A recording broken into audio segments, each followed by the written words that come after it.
Hola mis queridos hermanos y queridos amigos, volvemos a encontrarnos nuevamente un día más para poder estudiar la palabra de Dios. Hoy también vamos a estar estudiando la Biblia, vamos a seguir con la serie que nos ocupa en la epístola a los Romanos. Estamos en Romanos en el capítulo 5. Y bueno, vamos a seguir avanzando en tratar de entender y ver las enseñanzas, las doctrinas, todo aquello que la palabra de Dios nos enseña.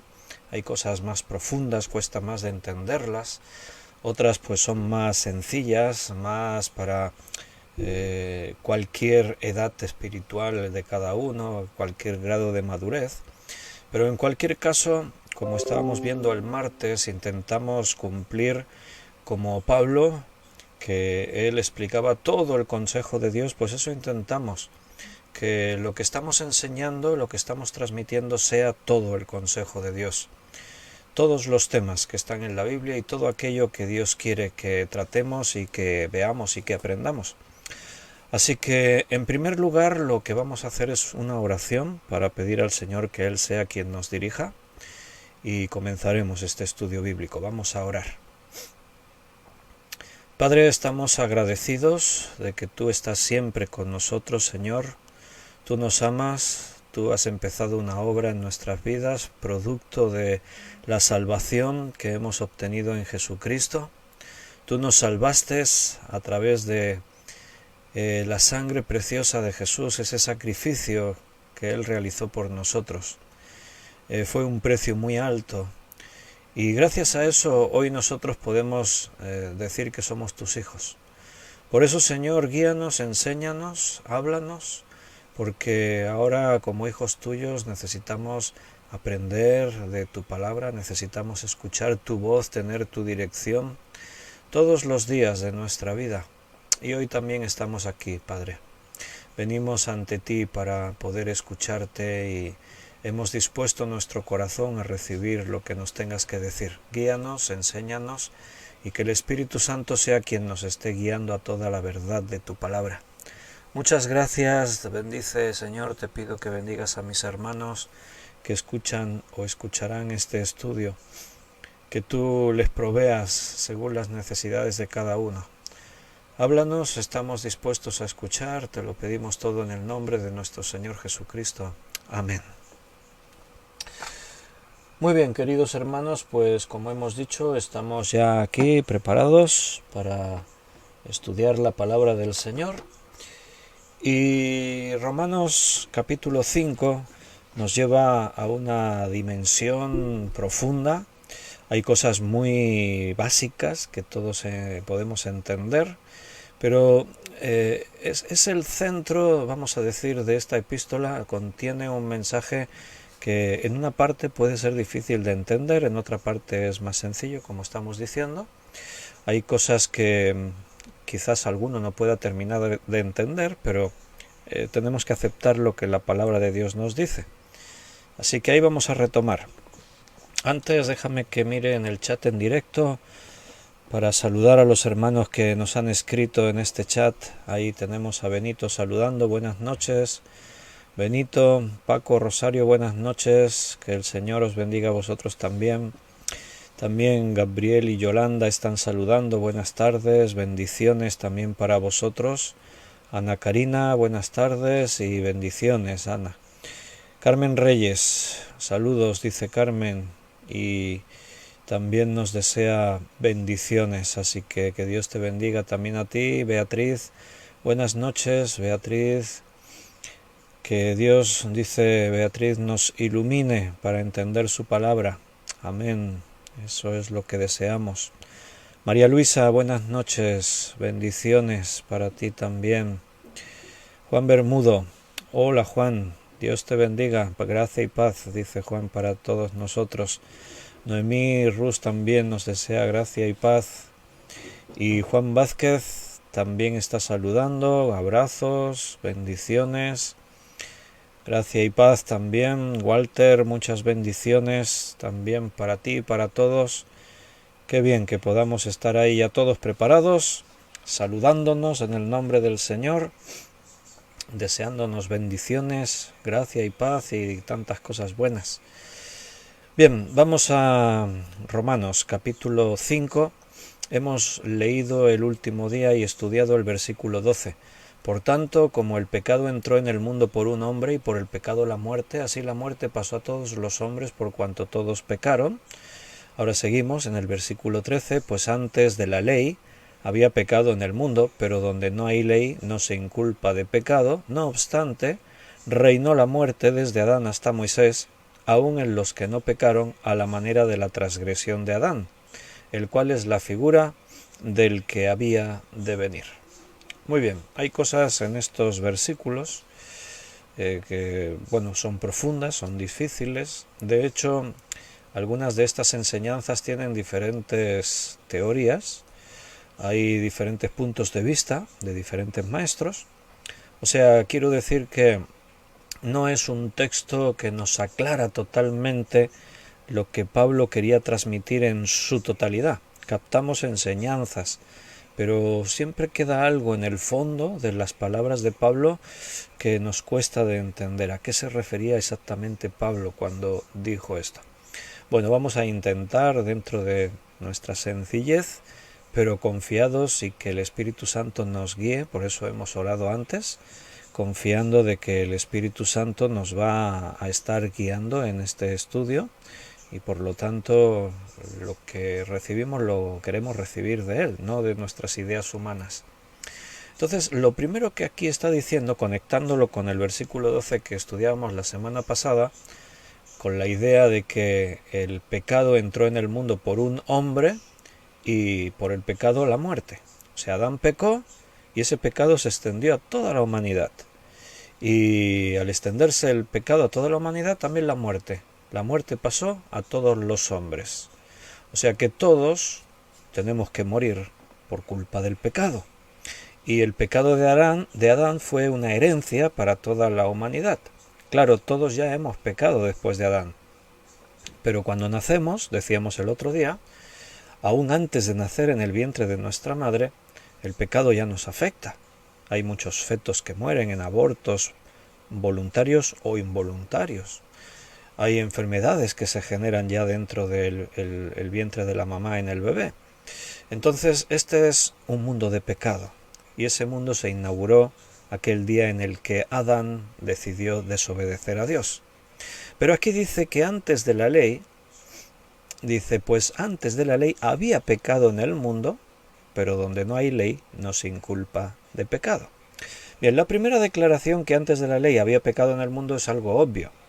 O sea, no tenemos que hacer un estudio profundo para reconocer que antes de que Moisés diese la ley al pueblo, el pecado ya existía.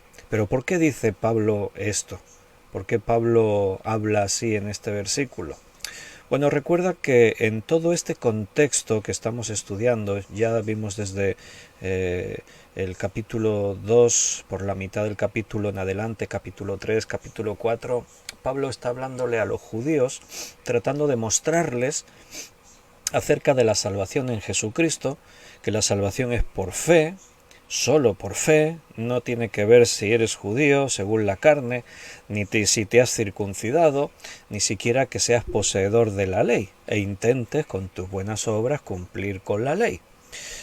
Pablo está intentando mostrar el mensaje del Evangelio a un pueblo religioso que tienen gran conocimiento de todo lo que Dios había tratado en la antigüedad con ellos, pero que no habían entendido muchas de esas cosas que Dios les había transmitido. Se habían quedado encajonados en una serie de conceptos religiosos y en una serie de prácticas litúrgicas, supersticiosas, pero que no les estaban acercando a la salvación. Y Pablo está haciendo un tremendo esfuerzo para tratar de explicarles con argumentos y para que entiendan y puedan llegar a creer en Jesucristo y ser salvos. Entonces, por el contexto es como si Pablo estuviese diciendo en boca de un judío: yo pensaba que éramos pecadores debido a la ley. Y Pablo está diciendo: no, antes de la ley ya había pecado. O sea, ahí se mezclan conceptos que los judíos tenían asimilados, y es que la ley vino y con la ley vino la transgresión, el pecado. Si la ley dice no hagas esto y yo lo hago, estoy pecando. Si la ley me dice haz esto y yo no lo hago, estoy pecando. Pero Pablo dice, pero es que antes de la ley ya había pecado. O sea, quiero que entendáis, dice Pablo, que somos pecadores debido a Adán, no debido a que la ley vino. O sea, el pecado comienza en Adán, no comienza en Moisés cuando él dio la ley. Esto lo tenemos que entender ese principio. Todo esto viene, recuerda, en el contexto, lo que estábamos estudiando, Romanos 5:12. El pecado entró en el mundo por un hombre, y por el pecado la muerte. Así la muerte pasó a todos los hombres por cuanto todos pecaron. Ahora va a hablar más adelante de Jesucristo, porque el otro día decíamos, pero es injusto que por culpa de uno la muerte entre a toda la humanidad. Sí, pero es que por uno, Jesucristo, la salvación entra a toda la humanidad. O sea que si tú piensas que no merecías heredar lo de Adán, bueno, pues entonces tampoco merecerías heredar lo de Cristo. O sea, nosotros no hemos hecho ningún mérito para que Cristo muera por nosotros. Todo forma parte de la obra de Dios, de lo que Dios quiere hacer en nuestra vida para salvarnos de nuestros pecados. Relacionado con esto, Pablo deja un texto muy claro en primera carta a los Corintios, capítulo 15, versículo 21. Allí Pablo llega a esta idea y en un solo versículo lo deja claro. Mira cómo dice, primera de Corintios 15, 21. Y podemos leer también el 22. Porque por cuanto la muerte entró por un hombre, también por un hombre la resurrección de los muertos. Porque así como en Adán todos mueren, también en Cristo todos serán vivificados. O sea, eso es lo que forma parte del plan de Dios para la humanidad. Cuando Dios creó al hombre, Dios sabía que el hombre pecaría y que la muerte alcanzaría a toda la humanidad. Pero precisamente por eso el Señor proveyó el remedio, Jesucristo. Por culpa de Adán todos murieron, por culpa de Cristo, vamos a decir entre comillas culpa, ¿no? Ahora todos tienen la posibilidad de vivir, de alcanzar la vida eterna. Y esto es asequible a cualquiera. Así como tú no pudiste decidir en cuanto a heredar las consecuencias del pecado en Adán, bueno, tampoco tienes que hacer méritos para conseguir la salvación. Es por gracia, es un regalo. Entonces es para cualquiera, para que nadie tenga excusa, para que nadie pueda decir, oh, es que yo no me pude salvar, yo no pude hacer los méritos para poder heredar la salvación. Entonces, somos pecadores debido a Adán y no al hecho de que hemos violado la ley, por lo tanto somos pecadores. El otro día, en un tema profundo, pensamientos profundos, ¿no? Cuando yo planteaba una pregunta y decía, entonces, ¿un bebé está en pecado? ¿Aún el bebé en el vientre de su mamá está en pecado? Y automáticamente algunos hermanos dijisteis sí, porque los bebés también mueren. Y esa es la demostración de que también los bebés están en pecado. ¿Por qué? Porque la paga del pecado es la muerte. Y los bebés también mueren. Yo os planteaba, y Jesucristo vino al mundo y Él no pecó. Él murió en la cruz porque se ofreció por nosotros, pero ¿y si no se hubiese ofrecido en la cruz, habría muerto? O a lo mejor vive para siempre, porque no había pecado. Y dijimos, sí, hubiese muerto igualmente de viejo cuando le tocase. ¿Por qué? Porque Él nació como hombre y la muerte afecta a todos los hombres por igual. O sea, la herencia del pecado y la muerte viene de Adán y se traslada a todos los hombres. Porque Jesús nació como un bebé, pero creció como un hombre adulto, y Él, aunque era perfecto y no había pecado, en su carne vivía los efectos del pecado. Él crecía, maduraba y envejecía.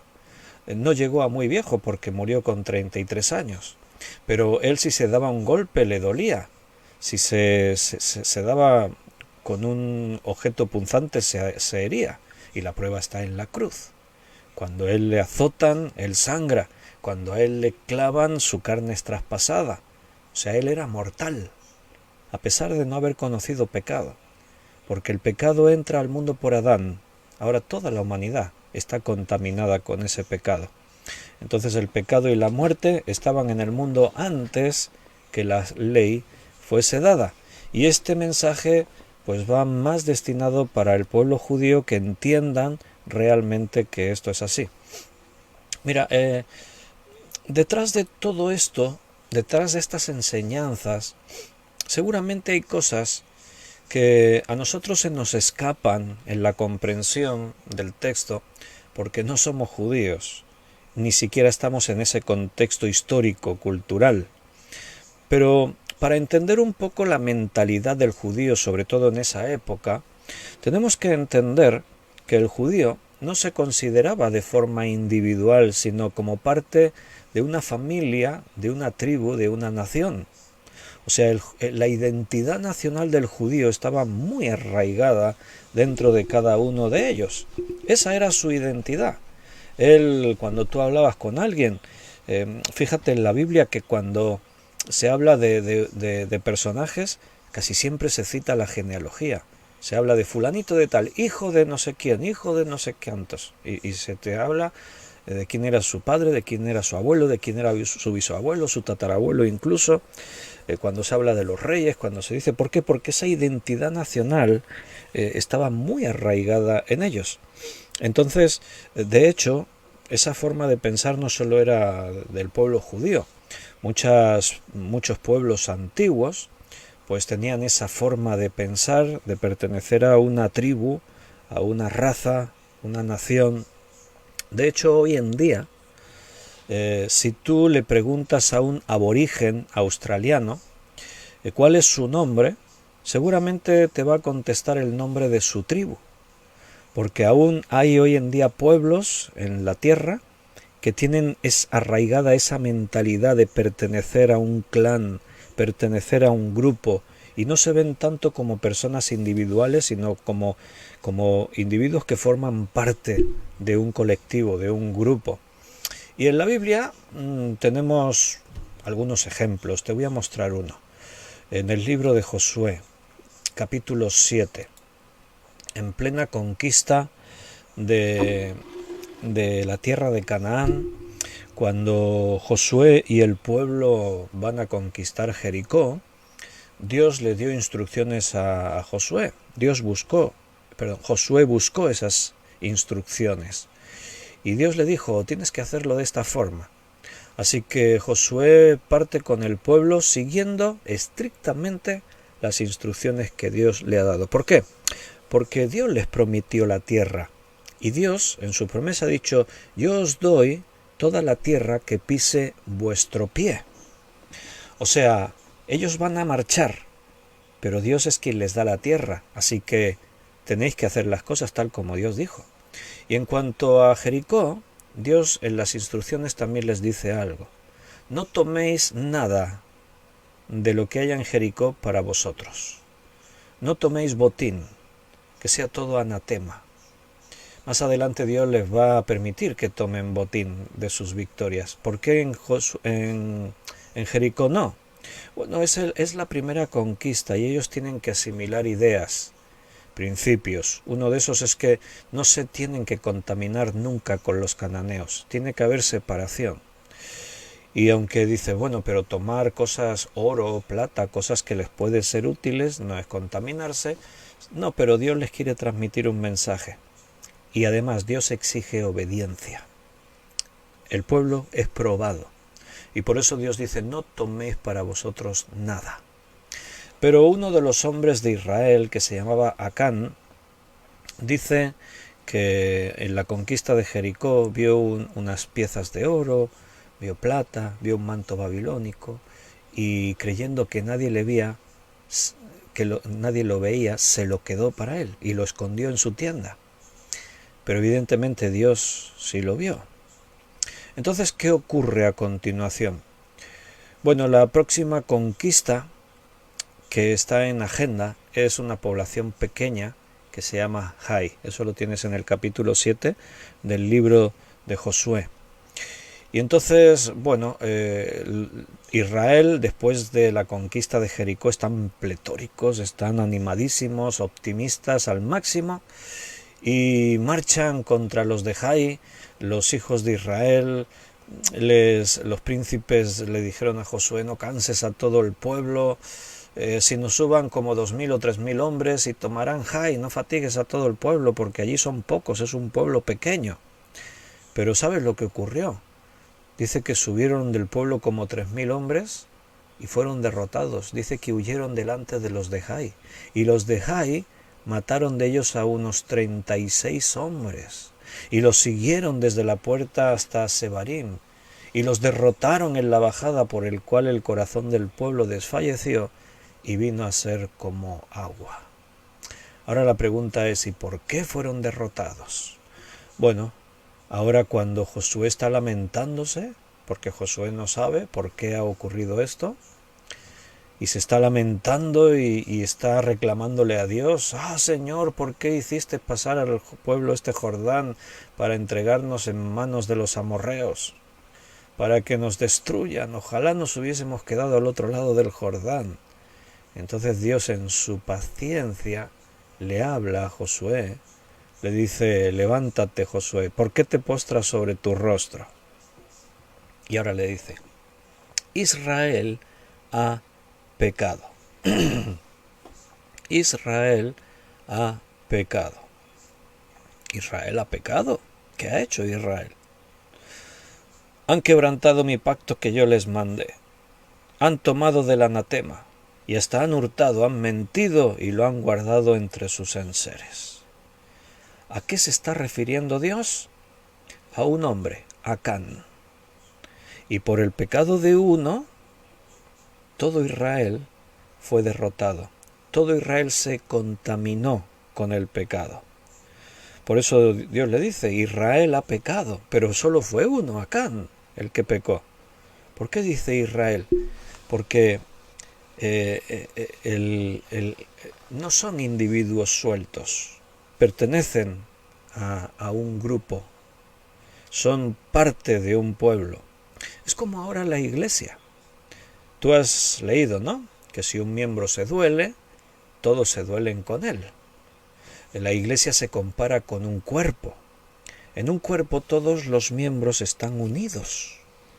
O sea, si la mano toma algo que no le pertenece, la mano está robando, no dices: mira, la mano ha robado. No, todo el cuerpo ha robado. Tú, la persona, robó.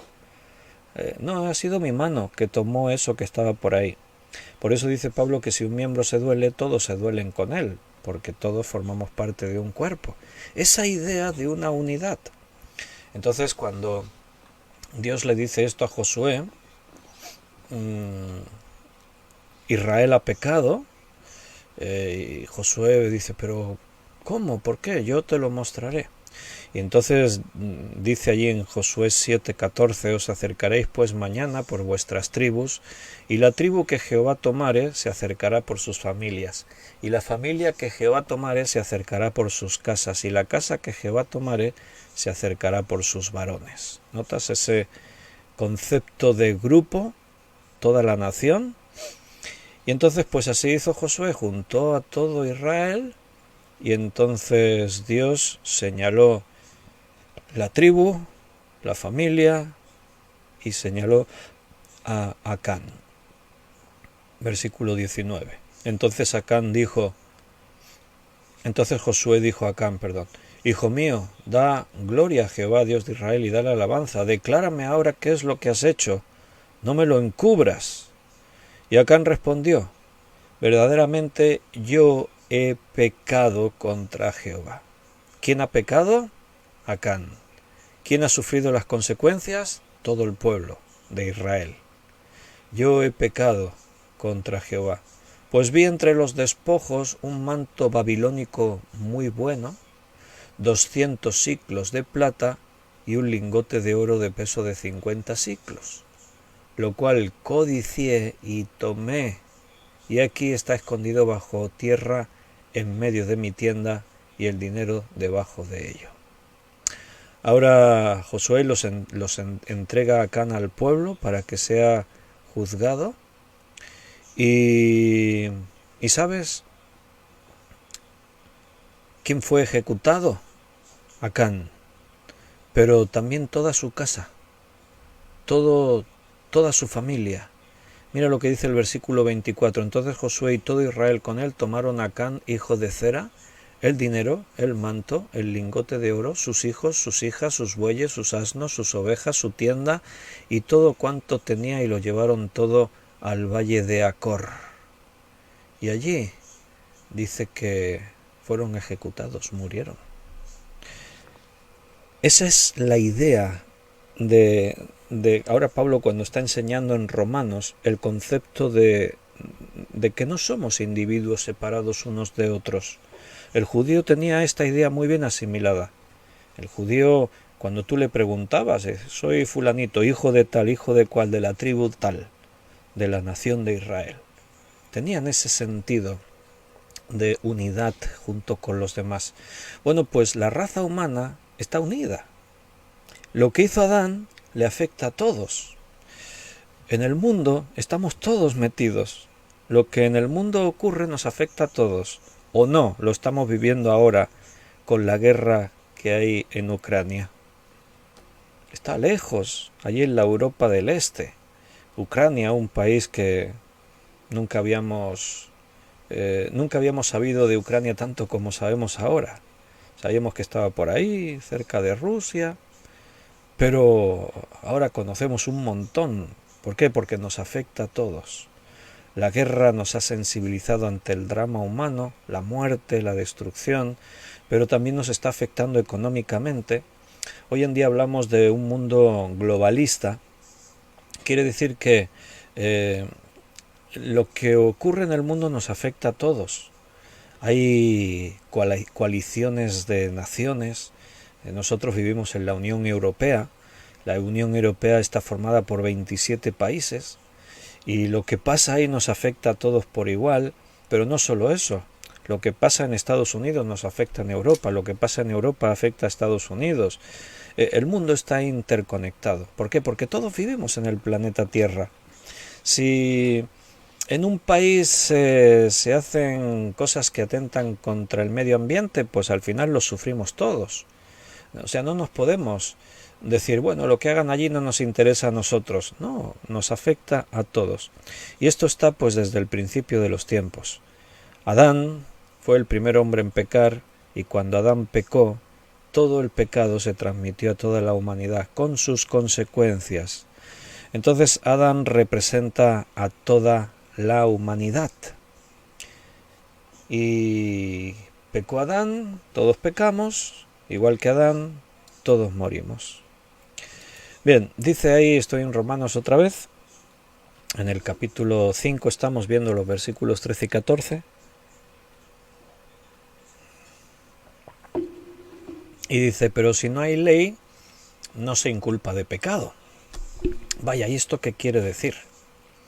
Donde no hay ley, no se inculpa de pecado. Entonces, antes os decía que estas declaraciones de estos versículos pueden confundirnos. Quizás no llegamos bien a la profundidad del pensamiento de Pablo, qué es lo que él quería decir, qué es lo que quería transmitir. La palabra de Dios tiene una parte que se entiende, una parte un poco más profunda, y a veces hay partes profundas que cuestan más de entenderlas. Pero el Espíritu Santo nos revela lo que tenemos y lo que necesitamos saber. Entonces, ¿qué quiere decir eso de que si no hay ley no se inculpa de pecado? Mira, la ley lo que hizo fue clarificar el pecado. Un poquito más adelante, porque para entender bien un versículo siempre hay que ver el contexto, ¿verdad? Nosotros vamos versículo por versículo, pero sin perder lo que ya vimos antes o lo que viene a continuación.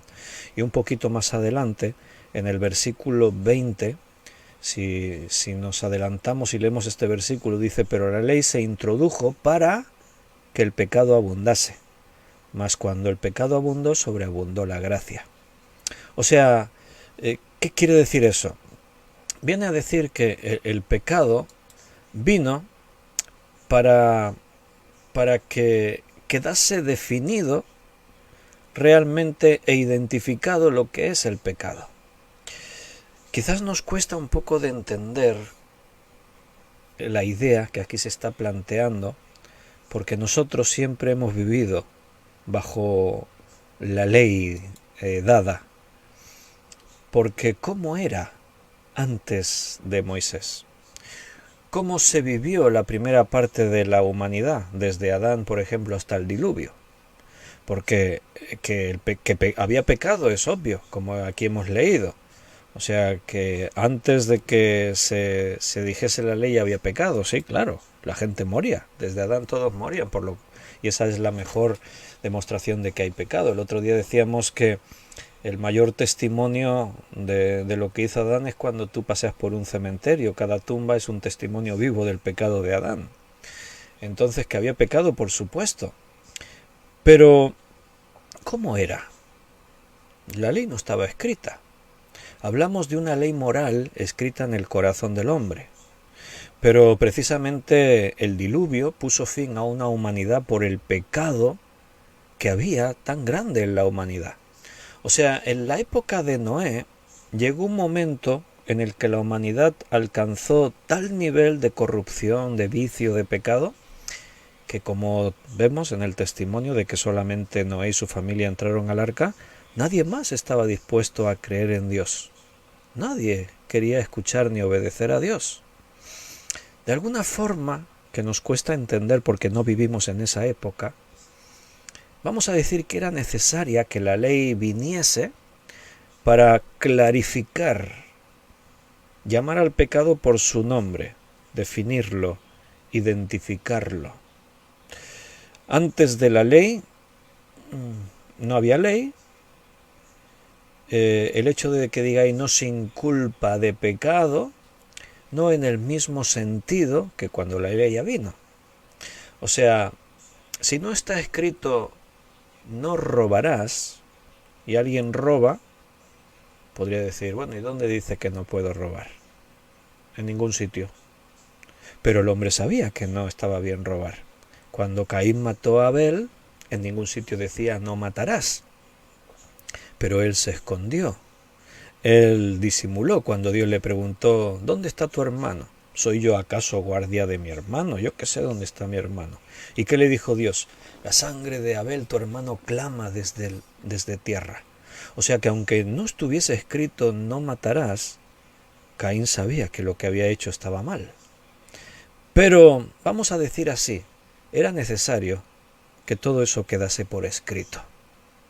Era una parte legal necesaria, que todo eso quedase por escrito, para poder llegar a marcar esa claridad y que nadie pudiese decir.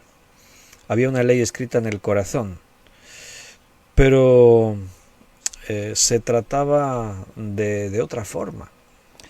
Babilonia, la Torre de Babel, quiero decir, Sodoma y Gomorra, el diluvio, son juicios de Dios contra el pecado de los hombres. O sea que el concepto pecado estaba, aunque la ley no estaba escrita. Entonces, recuerda que en el contexto estas palabras, un judío las entiende mucho mejor que nosotros. El judío ha recibido la ley como algo extraordinario. Solamente ser poseedores de la ley les hacía pensar que ellos ya eran diferentes al resto de los seres humanos. Entonces, ¿qué quiere decir exactamente que antes de la ley había pecado en el mundo, pero donde no hay ley no se inculpa de pecado? Bueno, que había culpa, sí, pero no de la misma forma. Era necesario que quedase escrito. La ley, la Biblia, vamos a decir, es muy técnica. ¿Por qué? Porque Dios no deja margen de duda a la hora de que entendamos los principios legales de todo lo que tiene que ver con nuestra vida y nuestra relación con Él, lo que es la obediencia o la transgresión. O sea, Dios es perfecto en todo lo que hace y Él es un juez justo y perfecto. Entonces, todo lo relacionado con nuestra vida, nuestro pecado, la redención de Cristo en la cruz, todo eso son términos legales. Todo lo que rodea la obra de la salvación. Tiene que ver con principios que cualquier persona los puede entender fácilmente. Si tú has transgredido la ley, tienes que pagar por ello. Si tú no puedes pagar, quizás haya otro que quiera pagar en tu lugar. Si alguien paga en tu lugar, la deuda queda saldada. Entonces tú ya no tienes que pagarla. Todos esos son principios legales, términos legales, que es lo que Dios ha hecho para que nosotros podamos llegar a ser salvos. Entonces, estas palabras se tienen que comprender dentro de ese marco, dentro de ese concepto. Si no hay ley, no se inculpa de pecado. Pero, ¿y Adán estaba bajo la ley? No, no había ley, pero sí había mandatos. ¿Qué le dijo Dios a Adán? Puedes comer de todos los árboles que están en el huerto, pero del árbol de la ciencia del bien y del mal no comerás, porque de cierto el día que comieres de él morirás. Entonces no había ley, pero Dios había mandado, había un mandato. Entonces Adán desobedece el mandato y ha pecado. No podemos decir que desobedeció la ley, porque la ley no existía. Entonces no había culpa contra la ley. ¿Cuál era el pecado de Adán? La desobediencia a Dios. Lo vamos a entender mejor ahora cuando lleguemos en el versículo 14, mira, vamos a leerlo. No obstante, reinó la muerte desde Adán hasta Moisés, aun en los que no pecaron a la manera de la transgresión de Adán, el cual es figura del que había de venir.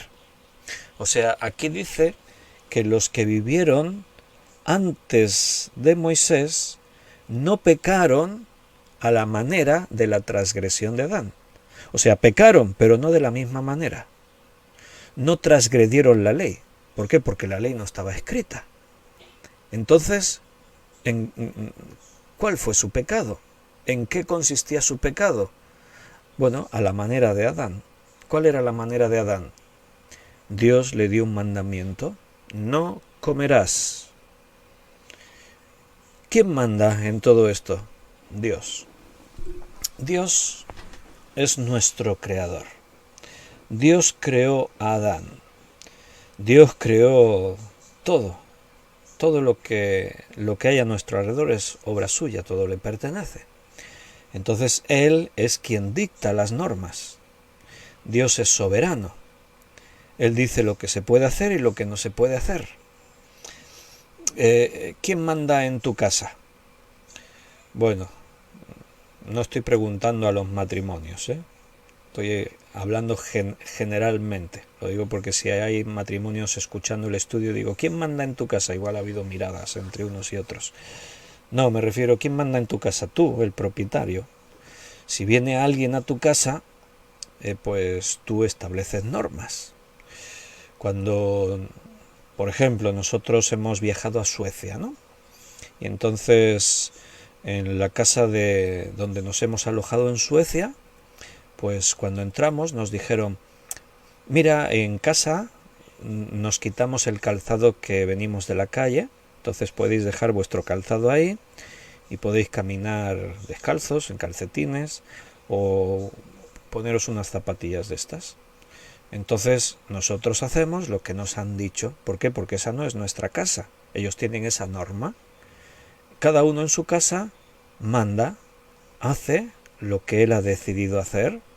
Entonces cuando tú vas a casa de alguien, pues tú vas con prudencia y te adaptas a lo que en esa casa te dicen. Si vas a comer, pues te dicen, siéntate, te puedes sentar aquí. Mira, vamos a hacerlo así. Y tú haces lo que dice en esa casa. Esta casa, el planeta Tierra, le pertenece a Dios. ¿Por qué? Porque Dios estableció las leyes. La naturaleza se rige por leyes. El tiempo se rige por leyes. Y los seres humanos están sometidos a las leyes que Dios dictó. La ley, en cuanto al pecado, la ley de Moisés, Dios la dio en un momento dado de la historia. Pero antes de eso, Dios había establecido leyes morales en la mente y en el corazón de los hombres. Aunque no estaba escrito, y porque no estaba escrito, pues no había transgresión de la ley, pero sí que había pecado, no a la manera de la ley de Moisés, sino a la manera de la transgresión de Adán, que es lo que dice este versículo 14. Reinó la muerte desde Adán hasta Moisés, aún en los que no pecaron a la manera de la transgresión de Adán. ¿Y qué quiere decir? Bueno, pues que Adán escuchó la voz directamente de Dios en el huerto del Edén. Los que vivieron después de Adán, algunos pudieron escuchar la voz de Dios. Dios se manifestó a algunos de ellos, como estamos estudiando en Génesis. Él le habló a Abraham, por ejemplo, ¿no? Él trató con Enoc. Él habló a algunos de estos hombres. Pero la gran mayoría de ellos no pecaron a la manera de Adán. ¿Por qué? Porque no escucharon el mandamiento directo de Dios, no escucharon la voz audible de Dios. No comas de este árbol. No. Pero pecaron de otra forma. ¿De qué forma? Según la ley moral que Dios estableció en el corazón de cada uno. O sea, que reinó la muerte desde Adán hasta Moisés, es obvio, todos murieron. Y si hay muerte, es que hay pecado, pero de una forma distinta. Cada época tuvo sus características especiales. Nosotros vivimos en la época de la Iglesia. Nos hemos adaptado a esta época, es donde hemos nacido, hemos asimilado principios, conceptos, tenemos la Biblia está todo escrito, sabemos de la vida de Jesús, entendemos la vida así tal como se nos ha dado. Pero tienes que tratar de hacer un esfuerzo y tratar de imaginarte cómo era la vida, por ejemplo, en la antigüedad, antes del diluvio. Desde Adán hasta el diluvio, ¿cómo era la vida? No tenemos muchos datos. No hay mucha información de esa época. Conocemos algunos de los personajes. Yo he mencionado a Enoc, por ejemplo, Matusalén, algunos personajes que vivieron allí, pero Génesis, en muy poquitos capítulos, nos habla de una época bastante extensa. Ahora bien, sabemos que la humanidad alcanzó niveles de maldad que hicieron necesario que hubiese un nuevo comienzo. ¿Por qué se alcanzaron esos niveles de maldad tan grandes?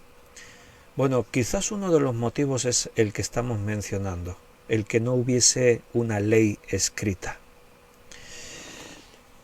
Cuando dependemos de lo que hay dentro de cada uno, eso está susceptible a la interpretación privada. Sí, yo he hecho esto y esto está mal, pero bueno, ¿quién dice que está mal? Lo que Dios ha puesto en tu corazón. Pero claro, como está en mi corazón, yo lo manipulo, yo lo trastorno, yo le doy otra interpretación. ¿Qué es lo que pasó con el mandamiento que Dios le dio a Adán? Con que Dios os ha dicho que no comáis, porque entonces moriréis, no es exactamente así. Dios lo dijo, no estaba escrito, no había una ley escrita. Entonces lo que se dijo estaba sujeto a posibles interpretaciones privadas. Por eso la ley se dio escrita y por eso tenemos la palabra de Dios escrita, para que no ocurra ese peligro de interpretaciones privadas. Si Dios se revelase a cada uno de nosotros, como en otros tiempos, de una forma privada, en el corazón de cada uno siguiese la ley escrita, quizás ya habríamos superado los días de Noé. La humanidad ya se habría destruido varias veces. Por alguna causa, Dios obró de una forma entonces y obró de otra forma después. No podemos conocer la mente de Dios. ¿Quién conoce la mente de Dios? Nadie. Pero por alguna causa ha habido diferentes épocas. Podemos distinguir el porqué en algunas cosas, pero en otras no. Son misterios para nosotros. A nosotros nos toca vivir en esta época, el tiempo de la gracia.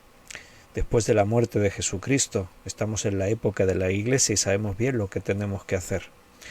Pero algunas de estas enseñanzas que nos da la Biblia nos hablan de esos diferentes tiempos y momentos en la historia. Entonces ahí Adán representa toda la humanidad. Si no hay ley no se inculpa de pecado.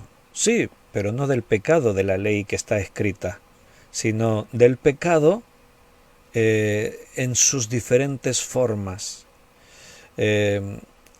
Algunos pecaron como Adán, pero otros pecaron de otra manera. Es lo que está diciendo el versículo 14. Unos porque Dios directamente les dijo, no hagas esto como Adán. Pero a otros no, a otros, entonces ¿cómo pecaron? Según la ley escrita en sus corazones.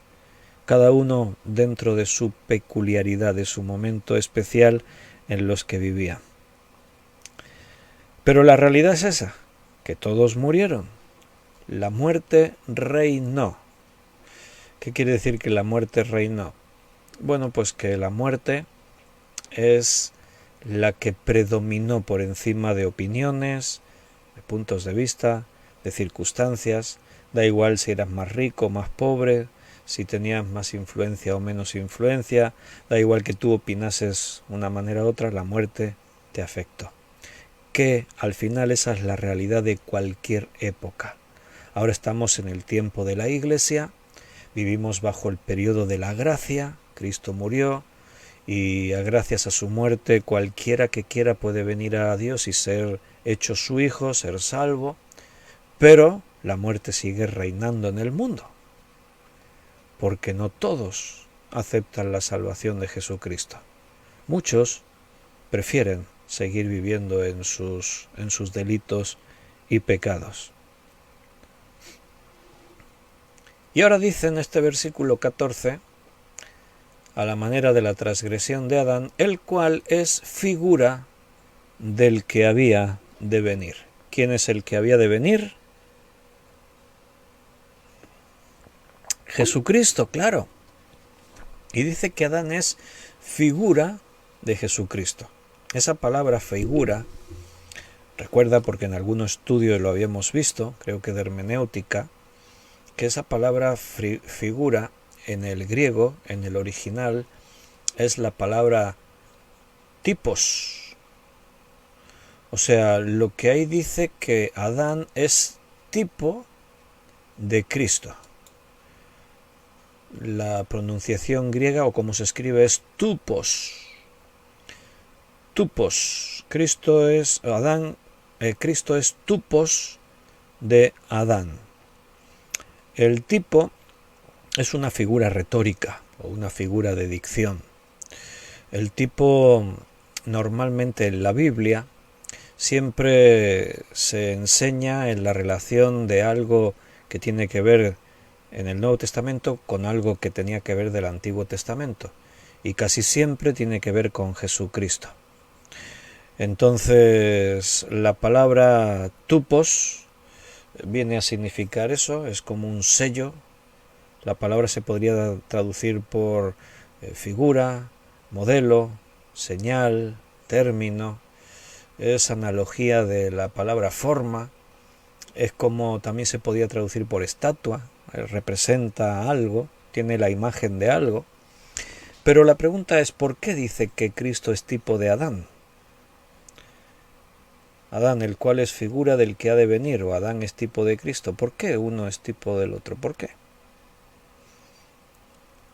Adán pecó, Cristo no pecó. Es diferente, ¿no? Bueno, pero hay similitudes que sí fueron igual en ambas personalidades.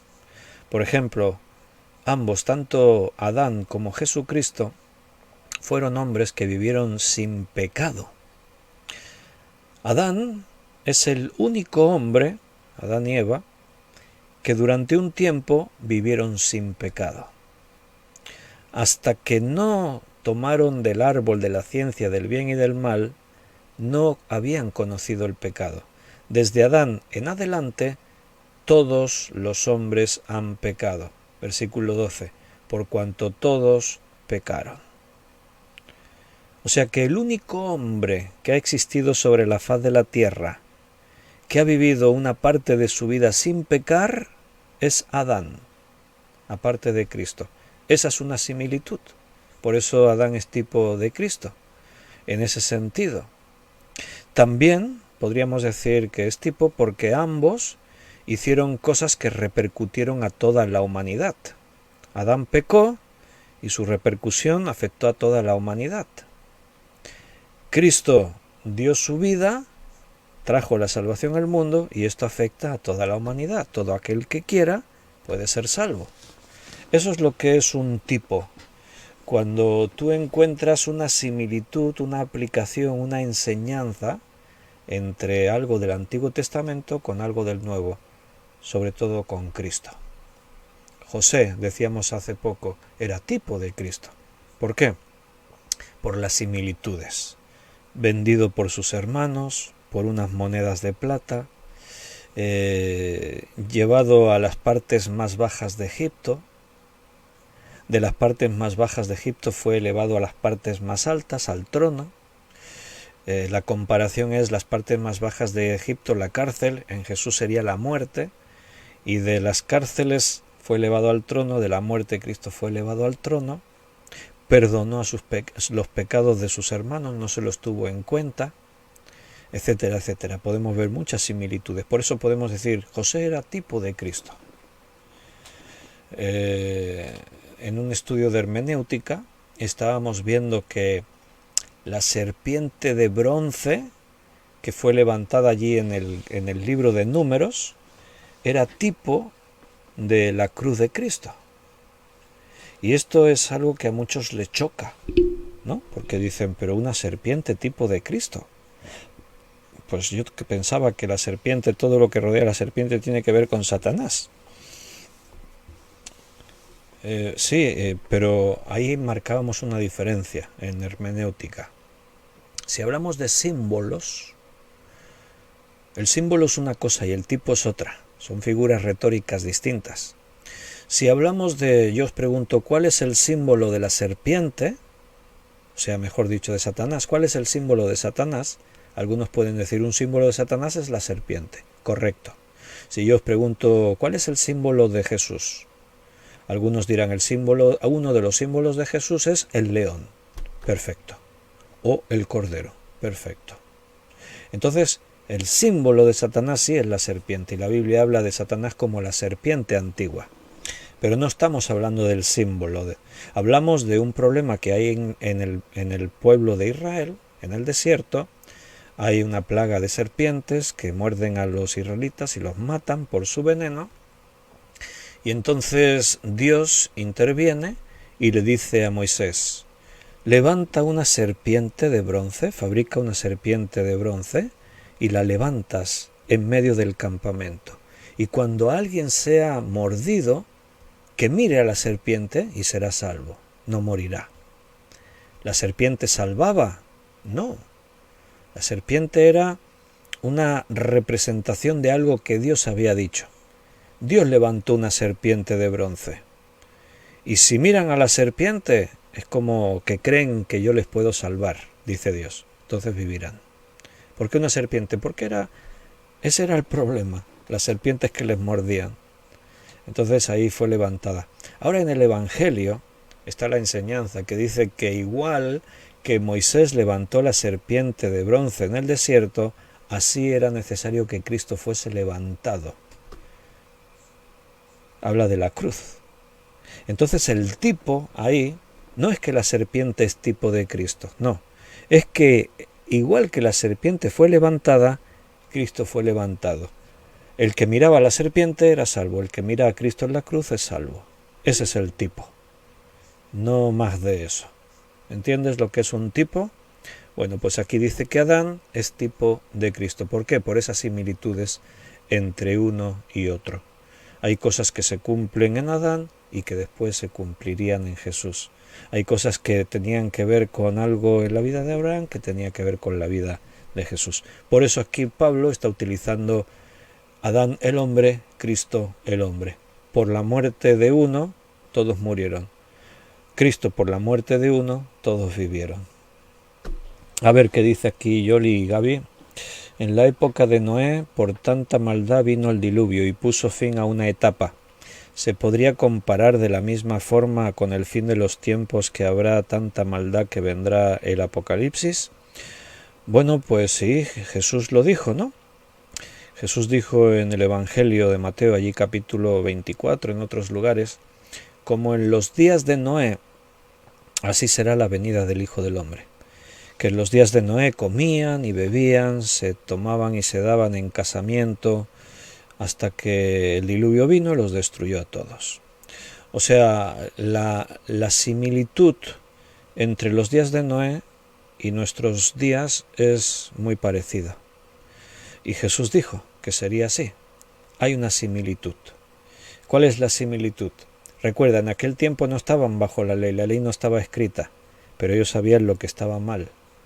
El problema era no creer en Dios, como hoy en día el problema es no creer en Dios. Lo que hay en común entre antes de la ley y después de la ley no es en sí misma la ley. O sea, no morimos por violar la ley, morimos porque Adán desobedeció la voz de Dios. Y al entrar el pecado en el mundo, todos morimos. Ahora, al final cada uno es culpable de su propio pecado, claro que sí. Pero ahora Dios ha provisto el remedio, Jesucristo. Antes de Jesucristo también era una cuestión de fe. Abraham no tenía la ley, Abraham no había visto con sus ojos a Cristo morir en la cruz, pero la salvación de Abraham fue por fe. Lo hemos visto en el capítulo anterior. Y creyó Abraham a Dios y le fue contado por justicia. Entonces es lo mismo, solo que con variantes diferentes en cuanto a la forma de vida. Pero el problema en los días de Noé, ¿cuál era? La incredulidad de los hombres. ¿Cuál es el problema de la humanidad en nuestro tiempo? La incredulidad de los hombres. En los días de Noé llegó un momento en el que nadie estaba dispuesto a creer en Dios. O sea, ¿por qué vino el diluvio? ¿Porque los hombres pecaban mucho? No. El diluvio vino porque la incredulidad era total en la tierra. ¿Quiénes entraron en el arca? Noé y su familia. ¿Por qué? Porque nadie más creyó. Estamos a las puertas de ese momento. No sé si vosotros os habéis dado cuenta, pero cada vez es más difícil que alguien reconozca su condición de pecador y crea en Jesucristo como su Salvador personal. Cada vez es más difícil llegar a ver a alguien haciendo eso. Yo me convertí en el año 81. Sinceramente, de eso han pasado más de 40 años. Y te digo, sinceramente, yo noto mucho la diferencia en estos 40 años. No sé, en esos años 80 yo hablaba con personas, la misma campaña en la que nos convertimos nosotros. Hablabas con la gente y había gente que te prestaba atención y muchos creían. Pero hoy en día es muy difícil que tú le hables a alguien del Evangelio y te preste atención. Pescar un alma, un hombre, cada vez es más complicado, es más difícil. Y ese fue el problema en los días de Noé. No es que había más pecados o menos pecados. El pecado solamente es fruto de la incredulidad de las personas. Si uno perdió sus principios morales, el pecado abunda más. Si los hombres se olvidan de Dios, el pecado abunda más. La Iglesia utilizaba el miedo hacia Dios para controlar y manipular. Y durante, vamos a decir, la historia de la humanidad, siempre ha existido el miedo en los hombres en relación a Dios. Pero hoy, como en los días de Noé, ese miedo había desaparecido. En la Edad Media, el clero asustaba al pueblo con la idea del infierno, de escenas dantescas de demonios con ollas ardiendo y los pecadores allí sufriendo, y el pueblo tenía miedo de todo eso. Pero tú hoy en día, si la Iglesia intentase asustar a la gente con eso, te mirarían y se reirían en tu cara. ¿Por qué? Porque la gente no cree en Dios y por lo tanto no hay infierno, no hay demonios, no hay condenación. Ese es el problema y esa es la relación entre el diluvio y nuestro tiempo. A eso se refería Jesús como en los días de Noé. El problema es la incredulidad del hombre provocada por la dureza del corazón, que sí que el pecado tiene que ver en eso de endurecer el corazón de las personas. Pero estamos ahí, en esos tiempos. Guardar la ley no salva. Quebrantar la ley es lo que trae la muerte. El hombre desobedeció la palabra de Dios, no comas, y murió. La ley escrita vino a demostrar el pecado. Recuerda que hemos adelantado el versículo 20, pero la ley se introdujo para que el pecado abundase. ¿Qué quiere decir eso? Que al decir esto, y esto también, y también esto, y todo esto otro, y tal, esto es pecado, ahora parece que hay muchos más pecados que antes. ¿Por qué? Porque ahora les hemos puesto nombre.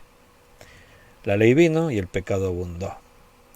Pero aún abundando el pecado, sobreabundó la gracia. Porque da igual la cantidad de pecados que un hombre cometió. Si estás dispuesto a creer, todos esos pecados son borrados. Eso es la gracia de Dios. Sin merecerlo, tus pecados desaparecen. El Señor nos perdona. Y ahí vamos.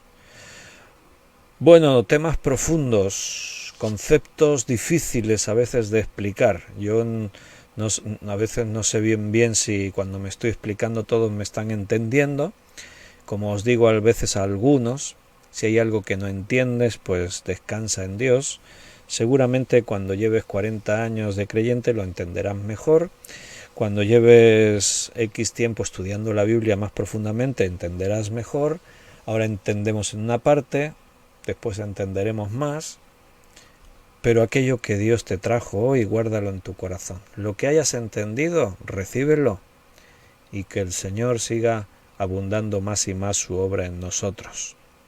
Y tenemos que terminar porque se nos ha hecho nuestra hora de estudio bíblico. Mañana viernes, recordaros que estamos a las 6 de la tarde. Los hermanos que os conectáis desde países del continente americano, bueno, pues os habéis tenido que adaptar. Como aquí en Europa hemos cambiado la hora, el pasado sábado adelantamos una hora los relojes. Entonces, pues vosotros lo habréis notado todo eso. Así que algunos todavía andan por ahí. Ayer cuando nos conectamos por Zoom, la hermana María María Buchanan, que está en Chicago, en los Estados Unidos, me llamó porque no se aclaraba. ¿A qué hora es la reunión de Zoom? Porque es que sé que hubo un cambio de hora y le tuve que explicar. No, es para... Ah, vale. Nosotros eran las 9 de la noche, para ellos eran las 2 de la tarde. Entonces, bueno, mañana tened en cuenta eso. Los que estáis en otros países, el cambio horario. España, 6 de la tarde, 2 horas antes que hoy. Hoy estábamos a las 8. Que Dios os cuide, que Dios os bendiga, mis queridos hermanos. Y si Él lo permite, mañana nos veremos. Viernes, 6 de la tarde, tema bibliología. Creo que es un tema muy interesante. Llevamos 2 estudios y los hermanos han hablado positivamente de esta nueva serie que tiene que ver con la hermenéutica, pero es bibliología. Estudiamos lo que es la Biblia, cómo se formó, de dónde viene, por qué vino, cuál es su origen, etcétera. Cosas muy interesantes. Nos vemos mañana. Un fuerte abrazo y que terminéis de pasar este jueves muy bendecidos por parte del Señor. Hasta mañana, si Dios quiere.